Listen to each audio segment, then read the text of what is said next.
Hey there, folks. Have you ever misplaced your wallet and panicked about your American Express card? Don't worry. I'm here to walk you through the steps to report it quickly and securely. In today's video, we'll cover everything you need to know to protect your finances and get back on track. First off, why is this so important? Losing your card could lead to unauthorized transactions, and the sooner you report it, the better your chances of avoiding any fraud.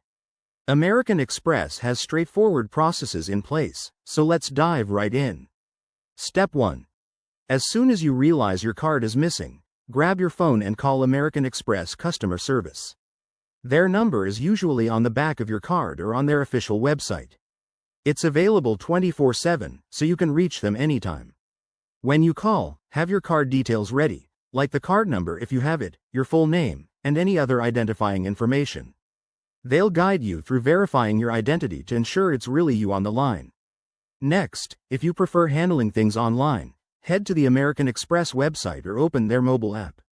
Log into your account and look for the Report Lost or Stolen Card option. This is super convenient and often faster than a phone call. Once you're in, follow the prompts to report the card and request a replacement. American Express typically issues a new card quickly, often within a few days. While you're at it, don't forget to monitor your account for any suspicious activity. Check your transactions online or through the app regularly. If you spot anything off, report it immediately to customer service.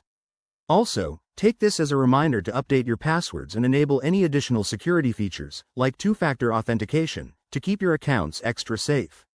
Lastly, once your new card arrives, activate it right away and destroy the old one if it's found.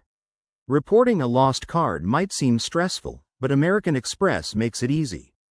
Thanks for watching. If you found this helpful, give it a thumbs up, subscribe for more financial tips, and hit that bell icon. Stay safe out there, and let me know in the comments if you have any questions.